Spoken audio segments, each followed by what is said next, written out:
सोचिए अगर किसी की सुहाग रात ही उसकी आखिरी रात बन जाए और अगले ही दिन उसकी मौत के बाद उसकी नई नई पत्नी को उसकी संपत्ति का कानूनी हक मिल जाए, तो क्या आप इसे किस्मत कहेंगे या चालाकी? आज की कहानी इसी सवाल के इर्द गिर्द घूमती है। क्या 35 साल की मनभावती को 75 साल के संगूराम की संपत्ति का हक मिलना चाहिए? क्योंकि सुहाग रात की सुबह दूल्हे की मौत हो गई थी, लेकिन शादी कानूनी रूप से पूरी हो चुकी है। अब सवाल सिर्फ एक है, कानून क्या कहता है, समाज क्या सोचता है और सच्चाई क्या है? नमस्कार दोस्तों, मैं हूं आपके साथ ऋषभ चौहान। आज इस मामले में बात करेंगे सुहाग रात की सुबह हुई मौत और संपत्ति पर उठे सवाल की। ये कहानी है उत्तर प्रदेश के जौनपुर जिले की, जहां 75 साल के बुजुर्ग संगूराम ने 35 साल की महिला मनभावती से दूसरी शादी की थी। संगूराम के जीवन की पहली पत्नी का निधन 1 साल पहले हो चुका था। कोई संतान नहीं थी, वो अकेले ही खेती करते थे और उनके भाई भतीजे दिल्ली में कारोबार करते थे। लेकिन अकेलापन शायद हर उम्र में महसूस होता है और इसी अकेलेपन ने उन्हें एक नई शुरुआत करने पर मजबूर कर दिया। गांव वालों ने जब सुना कि 75 साल के संगूराम शादी करने जा रहे हैं तो लोग हंसे भी, ताने भी दिए। किसी ने कहा इस उम्र में शादी का क्या मतलब, लेकिन संगूराम ने सबकी परवाह नहीं की। उन्होंने कानूनी दस्तावेज तैयार करवाए और 29 सितंबर को कोर्ट मैरिज और मंदिर विवाह दोनों किए। मतलब शादी सिर्फ समाज की नजर में ही नहीं बल्कि कानून की नजर में भी वैध थी। लेकिन किसे पता था कि यह शादी ज्यादा दिन तक नहीं चलेगी। शादी के अगले दिन ही सुबह खबर आई कि संगूराम की तबीयत अचानक बिगड़ गई है। उन्हें अस्पताल ले जाया गया है। डॉक्टरों ने उन्हें मृत घोषित कर दिया है। सुहाग रात की सुबह ही मौत पर पूरा गांव दंग रह गया। किसी ने कहा प्यार में मौत हो गई, तो किसी ने कहा शायद कुछ गड़बड़ है। और यहीं से शुरू होता है वो विवाद जिसने इस पूरे मामले को कानूनी और सामाजिक बहस में बदल दिया। संगूराम के भतीजों को शक हुआ, इतनी जल्दी मौत कैसे हो सकती है। उन्होंने अंतिम संस्कार रुकवा दिया। पुलिस ने शव कब्जे में लिया और पोस्टमार्टम करवाया।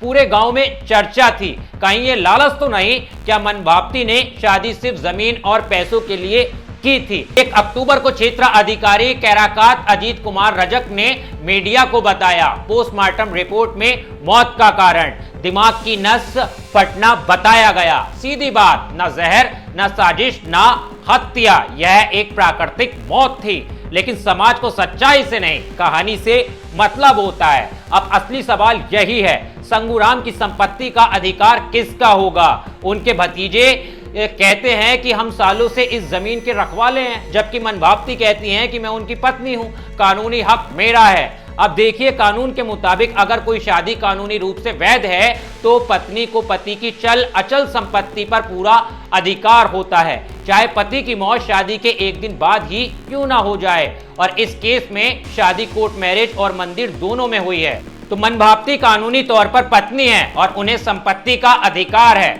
अब बात करते हैं समाज की सोच की। कानून के सामने सबूत चाहिए, लेकिन समाज के सामने बस कहानी। गांव में आज भी लोग कहते हैं सुहाग रात के बाद मौत, जरूर कुछ गड़बड़ है। किसी ने कहा औरत ने शादी लालच में की, किसी ने कहा बुजुर्ग को बहकाया गया। लेकिन अगर हम कानून की नजर से देखें तो मनभावती ने कोई अपराध नहीं किया, उन्होंने शादी की, इसके वीडियो और तस्वीरें भी हैं। पति की मौत प्राकृतिक थी और संपत्ति का हक अब उनका है। यही तो हमारी सोच की विडंबना है। अगर कोई औरत किसी बुजुर्ग से शादी करे तो कहा जाता है लालच है, अगर किसी छोटे उम्र के आदमी से शादी करे तो कहा जाता है चरित्र खराब है। मतलब औरत चाहे जो करे, समाज उसे जज करने से कभी नहीं थकता। मनभावती आज उस घर में अकेली है जहां शादी के लिए फेरे लिए थे, जहां खुशियां मनाने की तैयारियां थी, वहीं अब ताने गूंज रहे हैं। मनभावती का कहना है कि मैंने पैसों के लिए नहीं, एक सहारे के लिए शादी की थी। उन्होंने कहा था कि बच्चों की जिम्मेदारी मैं उठाऊंगा। उन्होंने मुझे अपनाया, लेकिन किस्मत ने मुझे विधवा बना दिया। उनके लहजे में सच्चाई है, लेकिन समाज अब भी शक करता है। अगर इस केस को कानूनी दृष्टि से देखें तो वकीलों के मुताबिक भारतीय उत्तराधिकार अधिनियम 1956 के तहत पत्नी को पति की संपत्ति में पूरा अधिकार होता है। अगर शादी वैध और दस्तावेजों में प्रमाणित है अगर पति की कोई संतान नहीं है तो पत्नी प्राथमिक उत्तराधिकारी होती है, मतलब संपत्ति पर सबसे पहले हक पत्नी का होता है। और अगर शादी कोर्ट मैरिज या मंदिर विवाह दोनों में हो तो वह पूरी तरह वैध मानी जाती है। इसलिए मनभाप्ति के पास कानूनी स्थिति मजबूत है। अगर परिवार इसे चुनौती देना चाहता है तो उन्हें कोर्ट में यह साबित करना होगा कि शादी फर्जी थी, जो लगभग नामुमकिन है। अब सोचिए, एक औरत जिसने अपने पति को खो दिया, उसके गम में भी अब लोग उसके इरादों पर शक कर रहे हैं। उसे हक मिला है लेकिन इज्जत नहीं। कानून ने हक दिया, समाज ने इल्जाम। कानून के हिसाब से मनभाप्ति निर्दोष है लेकिन समाज की अदालत में वह अब भी दोषी है। यह कहानी सिर्फ एक गांव की नहीं है, यह सोच की है, जहां एक औरत अगर किसी की जिंदगी में देर से आए तो उसे गुनाहगार समझ लिया जाता है। क्या हमने कभी सोचा है कि शायद यह शादी लालच नहीं, अकेलेपन की दवा थी? शायद उस उम्र में संगूराम को किसी अपने की जरूरत थी और मनभाप्ति ने वो खालीपन भरने की कोशिश की। कानून कहता है कि मनभाप्ति अपने पति की कानूनी पत्नी है और संपत्ति पर उनका अधिकार है, लेकिन समाज कहता है कि वो लालची हैं, वो दोषी हैं। अब फैसला आप कीजिए, क्या कानून की नजर सही है या समाज की नजर? क्योंकि सच्चाई वही होती है जिसे साबित करने के लिए कोई सफाई ना देनी पड़े।